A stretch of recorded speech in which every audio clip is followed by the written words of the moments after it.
Hi everybody, it's David here from Dingle Lane with another of our updates. And great news, the coronavirus job retention scheme is now open for applications. Yay! The government has said that if you get your application in by the 22nd of April, you will have your money by the end of the month. So this month's payroll will be able to be covered by the CJRS, Coronavirus Job Retention Scheme.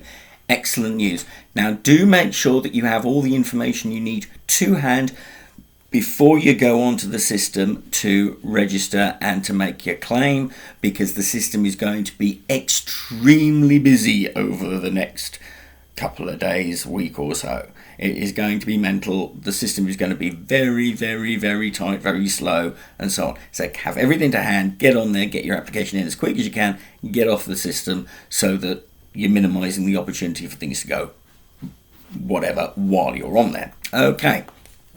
Now, more importantly, one of the things I've been thinking about in talking to my customers, particularly in the transport and logistics sector, I've noticed that there are two very clear and very different approaches to how the coronavirus has adapted, how they've adapted the coronavirus system. Some of the businesses have just decided to hunker down, hope they get through. They've parked up vehicles. They've used the job retention scheme to basically furlough drivers. And they're seeing cash disappear out the business, and they're just hoping they get through. Very, very difficult at the moment, particularly given the slim margins that we have in the business. But that's what some are doing. Some are just saying, pack up, time to get out of the business, flog the vehicles. However, those are perhaps in the minority of my clients. Where I'm seeing much more exciting developments is in those who are beginning to look for new marketing opportunities in these tough trading conditions. They're beginning to think broader about their business. They're beginning to think broader about the money that they have invested in their business. Now, the key thing to remember is that during the current coronavirus crisis, and it is a crisis, we have to look at our business numbers in a very different kind of way. Crucially, at the moment, cash flow is absolutely king. Getting money into the business is absolutely vital. And how we price our projects and how we price what we do for the next couple of months is different to how we would normally price projects. Now, reason for that is perfectly simple.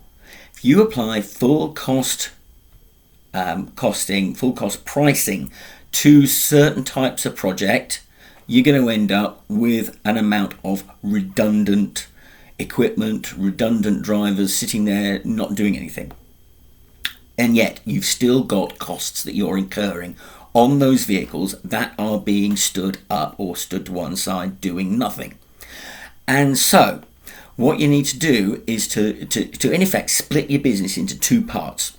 First part is those bits of your business which are still running, are still operating full cost contracts, and are still getting you the full revenue in. Lovely, thank you very much.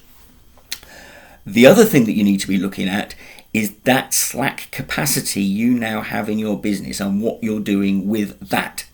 And that's where an accounting philosophy or an approach looking at opportunity costing and looking at contribution costing can make a very big difference to your cash flow.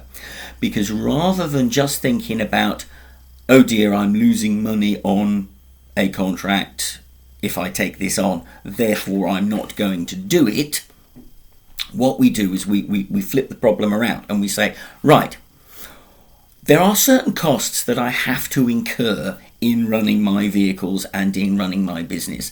And whether my vehicles are moving or not, they're going to be spent anyway. So we put that money to one side and we ignore those costs in terms of how we cost and price our projects. We say, we're spending that money anyway. We can't do anything about it. Ignore it. So what we can do stuff about is about the extra costs that we incur when running our vehicles on a job or on a project. So there are the fuel costs. There are a little bit of wear and tear when it comes to your tyres, and there's the driver costs, their subsistence, that sort of stuff. The oil, yada yada yada. You know, the whole range of stuff. What you then do is you look and say, well, okay, are there opportunities for me to use my vehicles where I cover those costs, those extra variable costs of just having the car or having the vehicle rather on the road, and earning me a little bit of profit over and above that, which then contributes towards paying those sunk costs that I would already have been paying anyway, whether my vehicles were out or not. Yeah? So it then becomes better to have the vehicles out on the road doing stuff. They might not be making a profit in normal terms, but they are covering more than their running costs of keeping it out there. And that extra money is then paying for those costs that you would be paying for anyway.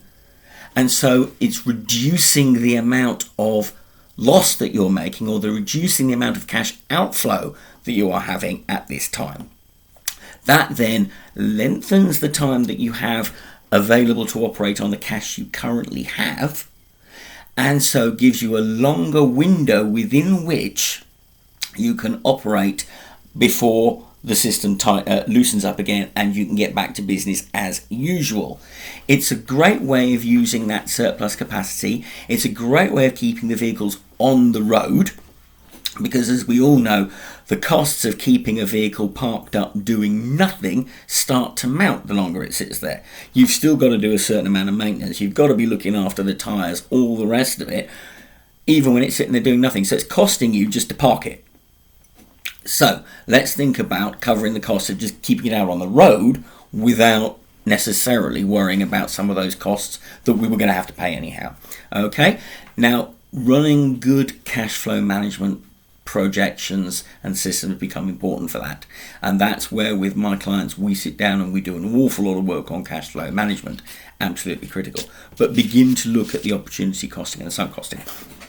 Also, have a look at what other facilities you have and whether that gives you opportunities to provide different kinds of service as well as just the traditional service that you have been providing. So don't just think about the vehicles that you've got, the uses to which those vehicles can be made, but also think about what skills do my people have? What kind of space do I have in terms of yards, in terms of buildings, in terms of warehouse? Are there other uses that they can be put to in the short term that can be helpful to the community, that can be helpful to other businesses in the area in terms of managing what they're doing, so that you're seen to be contributing and earning some money on the back of that? Are there things that potentially you can be doing differently? So for instance, if you have good vehicle cleaning facilities, increasingly some vehicles are needing deep cleaning from because of the coronavirus implications of stuff. Can you potentially offer other vehicle providers the deep cleaning of their vehicles for them? Just things like that. It's thinking about what equipment have you got, what people have you got, what facilities have you got, and using it in a different way. And again, this is where spending time with your business consultant, working through all these options, can make quite a big difference to your survivability in this crisis. And when things get better, and they will, you're going to be in a prime position to take advantage of the increase in business that's going to be available. Because remember, when business gets back to normal, and it will, an awful lot of the smaller providers will be out of business, and some of the bigger ones may well be too. And so they are still going to need their work doing. Also, this crisis has shown some of the larger companies, particularly the manufacturing companies, that they do need to diversify their supply chains.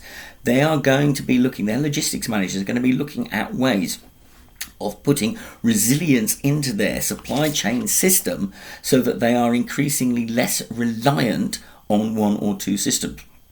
What this process has shown us is that increasing quests for efficiency whilst great when things are stable, are absolutely awful when things go totally pear-shaped like they have done now. The whole process of having resilience and redundancy in the system so that you can cope with shocks to the system are actually at odds with massively efficient systems. And the companies and the businesses that have gone hugely down the efficiency line are the ones that are suffering the most at the moment because of the lack of resilience and the lack of flexibility and movement within their systems and what they do. This will change in the long term when the new business environment gets back up and running again, and there are going to be opportunities for you. So look to the future, look to the things that you're doing and see, are there ways in which we can change what we're doing now to build in that for the future. Heads up, there are opportunities out there. If you want me to come and have some time with you to work through some of these issues, please give me a shout. There are things we can do even without me turning up at your premises and causing social distancing issues. That's one of the reasons why I switched to do video talks recently. There's plenty of stuff we can do. Give me a shout, have fun, and chin up, folks. The cash flow's coming. Take care. Bye.